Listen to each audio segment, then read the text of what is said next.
এবার সবার মনে একটাই প্রশ্ন যে রুবেল তাহলে এতদিন কোথায় ছিল। তো যাই হোক, আমি তোমাদেরকে ক্লিয়ার করে দিই ম্যাটারটা।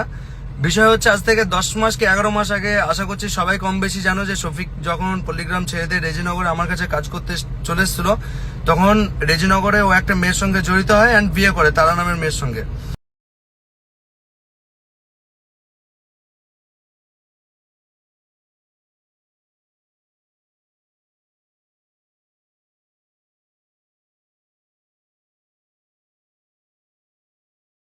তো তার পরিপ্রেক্ষিতে ওর নামে কেস হয় অ্যান্ড সেই কেসের সিলসিলাতে আমাকে একটু দূরে থাকতে হয়েছিল, যেহেতু আমার নামও সেখানে অ্যাড করা হয়েছিল।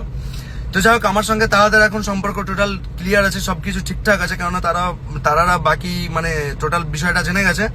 আর শফিক আর নোহা যে আমার নামে মিথ্যা এলিগেশন দিয়েছিল যে আমি নাকি ওদের ভিডিও ভাইরাল করেছিলাম, তো তার জন্য আমার চাকদা থানায় ওরা কেস করেছিল। তো যাই হোক, আমার ফোন টোন জমা নেওয়ার পর ওরা পর্যাপ্ত প্রমাণ পায়নি বলে আমাকে ফোন টোন ব্যাক দিয়েছে। আর আমার কিছু বন্ধু আছে যাদের সহ্য হচ্ছে না, তারা চায় না যে আমি ভালো ভালো কাজ করি, তাই তারা এই ভিডিওটা ভাইরাল করছে আর ভিডিওটা পোস্ট করেছে। তো আপনারা এবার বলবেন কমেন্টে যে ভিডিওটা তোর এত পার্সোনাল ভিডিও, এত খারাপ ভিডিও তারা কি করে পেলো। তো বলতে গেলে আমার একটা বন্ধু আছে রুবেল বলে নাম, তো এই ভিডিওটা দেখবেন যে আমার ফোনও ছিল না, খুব ভিডিওর মধ্যে অনেক কথা আছে, হয়তো আপনারা দেখেছেন। এই ভিডিওটা আমার কাছে ছিল না, আমার গার্লফ্রেন্ডের কাছে ছিল। তো আমরা শুট করছিলাম, তখন আমাদের দুটো ফোন তার কাছে দিয়েছিলাম। তো আমাদের ফোনের সে পাসওয়ার্ড জানতো, আর তাকে আমরা অনেক বিশ্বাস করতাম, তাই তাকে সবকিছু বলতাম। তো সে আমাদের ফোন থেকে ভিডিওটা নেওয়ার পরে এই ভিডিওটা পোস্ট করে দেয়। এবার একের পর এক ভিডিও তোমাদেরকে আমি আপলোড দেবো, প্রত্যেকটা প্রমাণ সমেত তোমরা দেখে নিও। আর তোমরা আমার পাশে থেকো, লাভ ইউ অল। তোমাদের পাশে থাকাটা আমার খুব দরকার এখন, মানে তোমরা আমার পাশে থেকো, আমার খুব। হ্যালো বন্ধুরা, কেমন আছো তোমরা সবাই? আশা করছি তোমরা সকলে খুব ভালো আছো।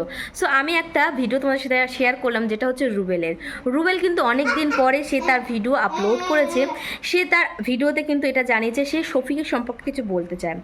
শফিক যেগুলো ক্লেম করেছিল যে রুবেলের জন্য তারা ভাইরাল হয়েছিল, রুবেলের জন্য সোনালি ভাইরাল হয়েছিল, রুবেল সব কিছু করার মাস্টার মাইন্ড ছিল, তো সেটারই বিপরীতে কিন্তু রুবেল কিছু কথা শেয়ার করতে চাইছিল। রুবেল বলল, আমি অনেক দিন বাইরে ছিলাম, কারণ আমরা সকলেই জানি তারা কিন্তু যখন কেস করেছিল তখন কিন্তু শফিকের সাথে রুবেলের নামেও করেছিল। সো এখন কিন্তু তার সাথে রুবেলের সম্পর্কটা সব ঠিকঠাক হয়ে গেছে। সো এখন কিন্তু রুবেল চাইছে সব কিছু শফিকের সম্পর্কে যা যা জানে সব কিছু এক এক করে মানে শেয়ার করবে আমাদের সাথে। সো জানি না কি বলতে চাইছে, বাট হ্যাঁ, রুবেল অনেক ভিডিও আমাদের শেয়ার করেছে, যেটা অনেকটা লোকে অনেক কিছু জানতে পেরেছিল শফিকের সম্পর্কে। সো দুটো মেয়ে ভিডিও ভাইরাল করেছে টোটাল, এক হচ্ছে সোনালি আর এক হচ্ছে তারা ভাইরাল করে কিস ভিডিং করে কিন্তু তারা চেষ্টা করলো ভাইরাল হতে, কিন্তু সে ভাইরাল হলো না, হলো কিন্তু সোনালির ভিডিওটা এত পরিমাণ পপুলার হয়েছে, যেখানে সোনালির মাত্র 10,000 ফলোয়ার ছিল, তারপরে ওই ভিডিও হওয়ার পর সেখানে এখন লাখের ফলোয়ার হয়ে গেছে। সো যাই হোক বন্ধুরা, রুবেলের ভিডিও অপেক্ষা রইলাম কি জানাচ্ছে। আর শফিক কিন্তু এখন অনেক ভালো ভিডিও করছে। কারা শফিকের ভিডিও দেখছো অবশ্যই কমেন্ট করো, ভিডিওটা কিরকম লাগলো সেটাও কমেন্ট করো। ওকে বন্ধুরা, আজকের জন্য এইটুকু, দেখা হচ্ছে আবার অন্য কোনো ইন্টারেস্টিং ভিডিওতে। ওকে, বাই।